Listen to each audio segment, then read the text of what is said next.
ইলিয়াসের উপরে বিলা হয়েছে কিছু বাঙ্গু সুশীল। কেন বিলা হয়েছে? তারা বলে ইলিয়াস নাকি গুজব ছড়ায়, ইলিয়াস নাকি সত্যের সাথে মিথ্যা মিশায় পরিবেশন করে। এই বিষয়টা আমরা আজকে বুঝে দেখবো সত্যি সত্যি ইলিয়াস সত্যের সাথে মিথ্যা মিশায় পরিবেশন করে কিনা। তার পাশাপাশি ওই যে যেটা কয় না বিলো দ্য বেল্ট, সেই খেলা শুরু করেছে। কইতেছে ইলিয়াস নাকি মিলিয়ন মিলিয়ন ডলার ইনকাম করে। উরে বাবা, ভিডিওর ভিউ থেকে সোশ্যাল ব্লেড নামে একটা সাইট আছে, উঠে গেলে দেখবেন যে এই কোন সাইট কোন ইউটিউব চ্যানেলের কেমন ইনকাম হবার পারে, হ্যাঁ, এটা একটা ধারণা দেওয়ার চেষ্টা করে। ওইটা দেখিয়া বাঙালিটা ভাবিছে বা এটা চমৎকার জায়গা পেয়েছি তো, বিশাল প্রচুর জ্ঞান আহরণ করিচ্ছি তো। তারপর উটি থেকে ওগুলো নিয়ে এসে কপি পেস্ট করিয়া ওই জ্ঞান বিলানোর চেষ্টা করে। যারা অনেকদিন থেকে ইউটিউবিং করেন, ইউটিউব করতে করতে বাল পাকায় ফেলছেন, তারা ইলিয়াসের ভিডিও যদি দেখেন তাহলে বুঝতে পারবেন যে ইলিয়াসের ভিডিওর বেশিরভাগ ভিডিওর এই মনিটাইজেশন মানে টাকা আসে না আর কি। এইটা শুধু ইলিয়াস না, সারা দুনিয়া যারা অ্যাক্টিভিজম করে তাদের জন্য এটা একটা বড় সমস্যা। কারণ তাদের ভিডিওতে ভায়োলেন্স থাকে, ভায়োলেন্স ছবি থাকে, ভায়োলেন্ট ক্লিপ থাকে। এইসব থাকলে যারা ইউটিউবে বিজ্ঞাপন টিজ্ঞাপন দেয় না পণ্যে, ওইরা বিজ্ঞাপন দিতে রাজি হয় না। ওদের একটা স্ট্যান্ডার্ড আছে, কমিউনিটি স্ট্যান্ডার্ড। ওইটার মধ্যে ভায়োলেন্ট ছবি, রক্তপাত ইত্যাদি ইত্যাদি এইসব থাকলে ভিডিও মনিটাইজেশন করা যায় না। এটা ছাড়াও ওই দেখেন পুলিশ মার্চ করিচ্ছে, মারিচ্ছে, এই সমস্ত জিনিস থাকলে, মিলিটারি মার্চ করিচ্ছে, রক্তপাত হচ্ছে, এইরকম জিনিস থাকলে কখনোই ওই ভিডিও মনিটাইজেশন করা যায় না। এটা ছাড়াও আরো সমস্যা আছে, সেটা হইতেছে পলিটিক্যাল ভিডিওতে রিপোর্ট হয়, প্রচুর রিপোর্ট হয়। অনেক বেশি যদি রিপোর্ট হয় তাহলে মনিটাইজেশন অফ হয়ে যায়। ইলিয়াস যদি মিলিয়ন মিলিয়ন ডলার কামাইতো তাহলে উবের চালায়, তার পেট চালাইতে হইতো না। যারা মেলা চেষ্টা চরিত্র করিছে, ইউটিউবার হবি, ফেসবুকার হবি, মেলা মানুষ চিনবি, যারা যখন পারেনি তখন ওই ঈর্ষা ওইটা ঢেলে দেয় ইলিয়াসের উপরে। আপনি চিন্তা করেন, যে ছেলেটা সারাদিন আসে তো উবের চালায় নিজের পেট চালানোর জন্য, কতখানি নির্মম, কতখানি অসংবেদনশীল হইলে, কতখানি প্রতিহিংসা পরায়ণ হইলে এইরকম একটা অপবাদ দেয় একজন অ্যাক্টিভিস্টকে।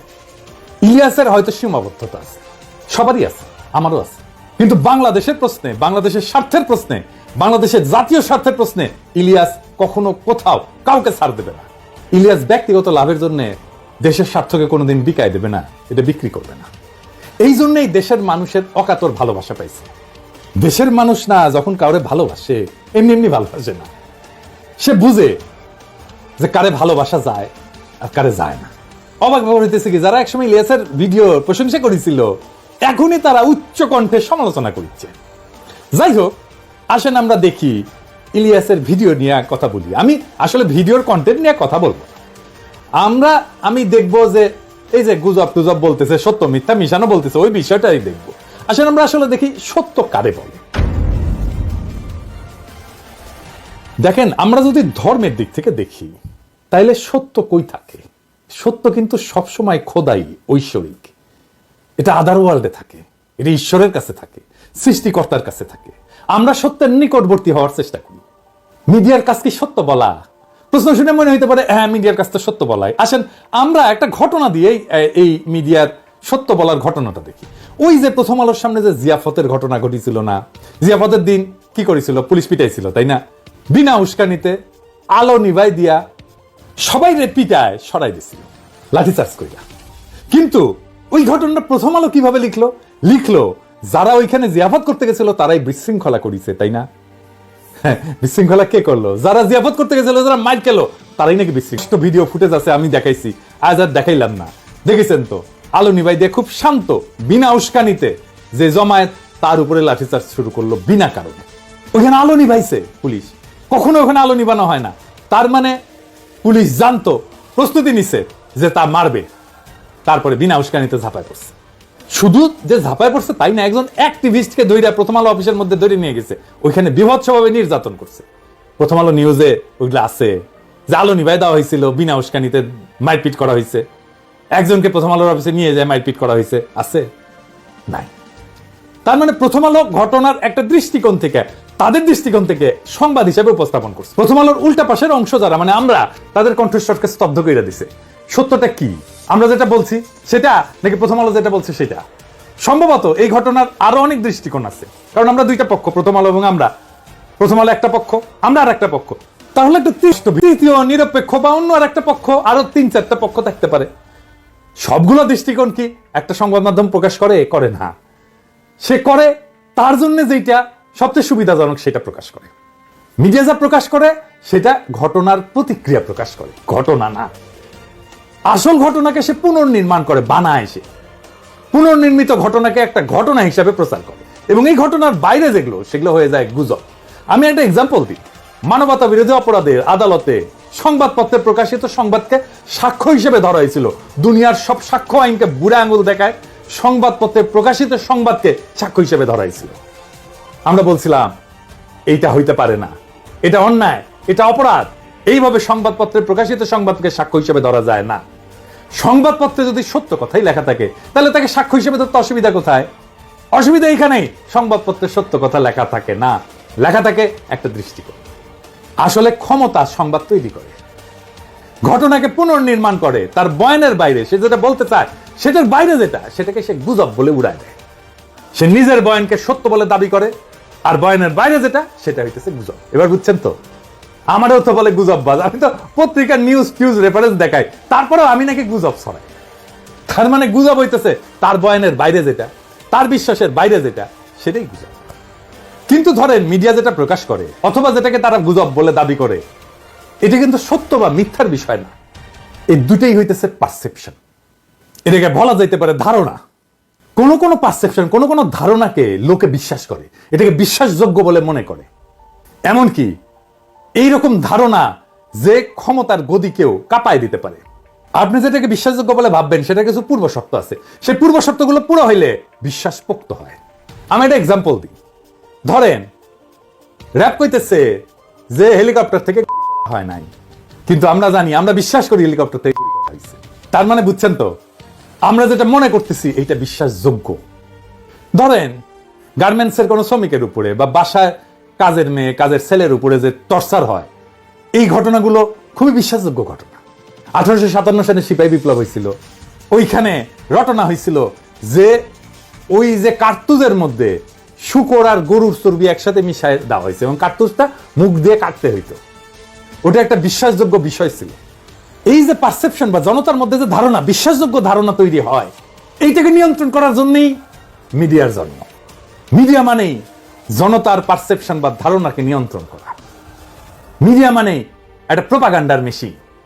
মিডিয়া কোন একটা পারসেপশন বা ধারণাকে সত্য বলে দাবি কইরা রটাইতে থাকে। এখন ক্ষমতার কি দরকার? এই পারসেপশনটাকে কন্ট্রোল করা দরকার তো, কারণ আমরা দেখতেছি যে এই পারসেপশন গুলো ক্ষমতার গদিকেও কাঁপায় দিতে পারে। তাহলে বানানো হিসাবে আর কতগুলো বানানোর জিনিসকে ঘটনা হিসাবে রটনা করা, তার মানে সে ঘটনাকে গুজব বলবে এবং বানানো জিনিসকে ঘটনা হিসাবে রটনা করবে। বুঝছে? এই যে মিডিয়া, প্রথম আলো, ডেইলি স্টার, যা যা আছে, এই সমস্ত ফর্মাল মিডিয়ার এইটার পারপাস বা উদ্দেশ্য একটাই, সত্য বা মিছা বা গুজব নাম দিয়ে এই কাজটাই করে। তাহলে পাওয়ার বা ক্ষমতা কেন পারসেপশনকে বা ধারণাকে এত ভয় পায়? কারণ পাওয়ার সবসময় ভায়োলেন্ট, এটা সবসময় সহিংস। তো ঘটনা যদি নাও থাকে, বানায় বানায় কইলেও লোকে বিশ্বাস করে প্রায়। তার মানে এই যে প্রি কন্ডিশন হচ্ছে যে ক্ষমতা সবসময় সহিংস, পূর্ব শর্ত হচ্ছে সহিংস। তাই সে সহিংসতা যদি নাও করে, যদি কেউ বানাও বলে যে মারছে এটা পুলিশ আমাদের, এটা বিশ্বাস করে ফেলবে মানুষ। মানুষের জ্ঞানের শুরু কই থেকে? আন্দাজ থেকে, অনুমান থেকে। আমরা বিজ্ঞানের ভাষায় বলি হাইপোথিসিস। হাইপোথিসিসকে প্রমাণ করে বা অপ্রমাণ করে জ্ঞান অগ্রসর হয়। মানুষের হুশ, কালচার, তার এলেমের গোড়া হচ্ছে আন্দাজ বা অনুমান। যে আন্দাজ করে না সে বেহুশ। ক্ষমতা আপনার আন্দাজের ক্ষমতাকে নাম দেবে গুজব, কিন্তু আন্দাজ করাটা আপনার হক, আপনার অধিকার। ক্ষমতার দাবরা নিতে হয়তো জাহির করতে পারবেন না আপনার আন্দাজ, কিন্তু আপনার আন্দাজের হক নাই এইটা মনের ভিতরে কখনো মাইনা নেবেন না। গায়ের জোরে হয়তো লাগতে না পেরে পিছিয়ে আসবেন, কিন্তু বেহুশ হইয়েন না কখনো। মনে রাখবেন আন্দাজ করা আপনার হক। ইলিয়াস যা করে সেটা কি গুজব? ইলিয়াস তার যে ভিডিওগুলা করে, এই ভিডিও কোন ক্যাটাগরির ভিডিও বলেন তো? কোন টাইপের? এইটার যারা ইলিয়াসের সমালোচনা করে তারা কি কখনো দেখছে? ইলিয়াস করে এক্সপ্লোরেটরি ডকুমেন্টারি। এক্সপ্লোরেটরি ডকুমেন্টারিটা আসলে কি? আসেন এটা বুঝে দেখি। এক্সপ্লোরেটরি ডকুমেন্টারি শিরোনাম ব্যবহার করা হয় যখন কোনো ডকুমেন্টারি একটা বিষয় অনুসন্ধান করে এবং প্রমাণ সংগ্রহের পাশাপাশি সম্ভাব্য ধারণা বা অনুমান তুলে ধরে। ইলিয়াস এটা লিখে দেয় তার প্রত্যেকটা এপিসোডের সামনে। তার মানে ভিডিওতে সত্য এবং প্রমাণের পাশাপাশি সে অনুমানও তুলে ধরে। তাহলে সমালোচনা কেন? কেন বলা হয় ইলিয়াস গুজব ছড়ায়, সত্যের সাথে মিথ্যা মেশায়? কারণ ইলিয়াস ক্ষমতার বানানো ঘটনাকে পুরা ঘটনা বলে, সত্য ঘটনা বলে মানতে নারাজ। সে বেহুশ হয় নাই, সে তার হুশ ধইরা রাখছে। যেই ঘটনা ঘটছে তার ভিন্ন ব্যাখ্যা, ভিন্ন বয়ান কইরা সে বলতে চায় ক্ষমতা যেটা বলতে চায় না, ক্ষমতা যেটা বলতে চায় তার চাইতে ভিন্ন বয়ান ইলিয়াস দেয়। বিলিভেবল বয়ান, বিশ্বাসযোগ্য বয়ান ইলিয়াস দেয়। আসিফ নজরুল ক্ষমতা বানলো, ইলিয়াসের ভিডিওতে বিপর্যস্ত হয়েছে এবং হইতেছে। কারণ ক্ষমতা যে বয়ানটা বিশ্বাস করাইতে চায় সেটা ধাক্কা খাইছে। সেই জন্য ক্ষমতার আশেপাশে থাকা বা যারা ক্ষমতা যাইতে চায় তারা ইলিয়াসের উপরে ঝাঁপায় পড়ছে। আরে সর্বনাশ, বিপজ্জনক লোক, এরা তো থামাইতে হবে। আসিফ নজরুল আরো বিপর্যস্ত হবেন, ওয়েট করে। কারণটা হইতেছে আসিফ নজরুল বিপ্লবোত্তর ক্ষমতাকে সামরিক বেসামরিক এলিটদের হাতে তুলে দিছে। তাকে দৌড়ের উপরে রাখা আমাদের কর্তব্য। অনেকে আমারে বলেন যে আপনি বিএনপির পিছে কেন লাগিয়েছেন। আমি বিএনপির পিছে লাগি না। আমার দীর্ঘদিনের পর্যবেক্ষণের ফল হইতেছে বিএনপি তাদেরকে পছন্দ করে যারা ওই যে ওই যে ওই যে ওই যে ওই যে ওই যে ওই যে ওই যে সোহাদির বডিগার্ড, প্রেমিক, হ্যাঁ মুজিব প্রেমিক যারা, তাদেরকে বিএনপি প্রচন্ড প্রচন্ড প্রচন্ড পেন দেয়। হ্যাঁ, যেমন আসিফ নজরুল দেখেন যে শেখ মুজিবকে নিয়ে, মানে ওই যে সোহাদির বডিগার্ডের নিয়ে কি বলে শুনেন। এই বই পড়লে মানুষের হতবাক, বিস্মিত, মানে অকল্পনীয় একটা রিয়ালাইজেশন সামনে যাওয়া ছাড়া উপায় নাই। একটা নেতা, এত বড় একটা নেতা বাংলাদেশে জন্ম নিয়েছিল। আমার প্রথম কষ্ট এই বইটা পড়ে যে এত বড় একটা নেতা বাংলাদেশে জন্ম নিয়েছিল, আমরা কোনোদিনও রিয়ালাইজ করতে পারলাম না until the publication of this book. আমি রাজনীতির বই কম পড়ি নাই, বঙ্গবন্ধু নিয়ে যারা লিখেছেন তাদের যে কোনো বইয়ের চেয়ে বঙ্গবন্ধুর নিজের আত্মজীবনী অনেক অনেক বেশি অসাধারণ ইন টার্মস অফ এভরিথিং। সাহিত্যমূল্য বলেন, ইম্পার্শিয়ালিটি বলেন, অবজেক্টিভিটি বলেন, স্টোরি টেলিং ক্যাপাসিটি বলেন। এবং আমি আপনাকে কি বলবো, আমি এই বইটা পড়ে আমার কয়েকবার মনে হচ্ছে আমি একটা আর্টিকেল লিখি যে শেখ হাসিনাকে ধন্যবাদ, যিনি এই বইটা আমাদের সামনে হাজির করে দিয়েছেন। দেখেছেন দেখেছেন, আমি তো আর আসিফ নজরুলের মতো মুজিব প্রেমিক হতে পারবো না। তো রাস্তা আছে তাহলে আমার জন্য তো কোনো রাস্তা নাই যে বিএনপি আমাকে প্রচুর প্রেম দিবে। তা খুঁজতে খুঁজতে খুঁজতে খুঁজতে দেখলাম তো যারা বিএনপি বাপু দেয় তাদেরকে বিএনপি প্রচুর প্রেম দেয়। যেমন ধরেন মতিউর রহমান, দেখেন সে কি বলে এই গ্রেনেড হামলা নিয়ে। ঘটনার 15 বছর পর তার বিচার হয়েছে, 19 জন মৃত্যুদণ্ড দেওয়া হয়েছে, 19 জনকে যাবজ্জীবন কারাদণ্ড দেওয়া হয়েছে, আরো অনেককে বিভিন্ন মেয়াদে শাস্তি দেওয়া হয়েছে। এটার বিচার হওয়া দরকার ছিল, উচিত ছিল, সেটা হয়েছে। সেটাতে আমরা সন্তোষ প্রকাশ করি। বিএনপি সরকার বেগম খালেদার নেতৃত্বে তার এই ঘটনার কোনো তদন্ত করতে দেয়নি, বিচার তো দূরের কথা, বরং তারা এই ঘটনাকে উল্টো মুখে প্রচার চালিয়ে এই সব দায় আওয়ামী লীগের উপরে দেওয়ার চেষ্টা করেছিল। শুধু আওয়ামী লীগ না, একই সঙ্গে আমাদের প্রতিবেশী ভারতকে জড়ানোর চেষ্টা করা হয়েছিল। তারা এত সব মিথ্যে তথ্য দিয়ে মানুষকে বিভ্রান্ত করার চেষ্টা হয়েছিল, যেটা একটা অদ্ভুত গল্প কাহিনীকে ছাড়িয়ে যায়। দেখেছেন সেই বলে গ্রেনেড হামলায় তারেক রহমানের শাস্তি হয়, সে সন্তোষ প্রকাশ করেছে। গ্রেনেড হামলায় তো সবাই খালাস পেয়ে গেছে, তাই না? তাইলেও কেন সন্তুষ্ট হয়েছিল যে তারেক রহমান একটা সাইজ হয়েছে। এইরকম একটা লোক, এরকম একটা জাউরাক, তাও বিএনপি পছন্দ করে, তাকে বাঁচানোর জন্য একেবারে ঝাঁপে পড়লো সব বিএনপির লোকেরা। আবার দেখেন আসিফ নজরুল কি কয় এই গ্রেনেড হামলা নিয়ে, এই যে দেখেন এটা নাকি বিএনপির দায়, তার মুখেই শুনেন। যদি আপনি আপনাকে প্রশ্ন করেন যে এটার সাথে কি সরকারের কোনো শীর্ষস্থানীয় মহল জড়িত ছিল কিনা, অবশ্যই ছিল। এটা হতে পারে না এত বড় একটা আক্রমণ ঘটনা ঘটেছে সরকারের কোনো মহলই জানে না। সেকেন্ড কোয়েশ্চেন, আপনি যদি বলেন বিএনপি কি এই হত্যার ঘটনা, 21 আগস্ট আক্রমণের ঘটনা ধামাচাপা দিতে চেয়েছে, অবশ্যই চেয়েছে। তারা জঘন্য রকম ভাবে ধামাচাপা দিতে চেয়েছে, হাস্যকর ভাবে ধামাচাপা দিতে চেয়েছে, এবং অবশ্যই সরকারের কোনো না কোনো সেক্টর জড়িত ছিল। আসিফ নজরুল তো এখন আইনমন্ত্রী, তাইলে এই সময় যে মামলার দায় থেকে বিএনপি সবাই খালাস হইল, আসিফ নজরুল তখন ঠিক বলে থাকে, তাহলে কি এটা ভুল? তাহলে এখন যদি এটা ঠিক হয় তাহলে আসিফ নজরুল কারে খুশি করার জন্য ওই কথাটা বলছিল? কেসটা কি? তাহলে আসিফ নজরুলকে ডিফেন্ড করার জন্য বিএনপি আগে এসছে, প্রথম আলো মতিউর রহমানকে ডিফেন্ড করার জন্য বিএনপি আগে এসছে কেন? কারণ কি জিজ্ঞেস করেন ওদেরকে। তো এটা যদি হয় যে বিএনপি বাম্বু দিলে তারা প্রচুর প্রেম দেয়, তো তাহলে তরিকাটা ট্রাই করে দেখা যেতে পারে।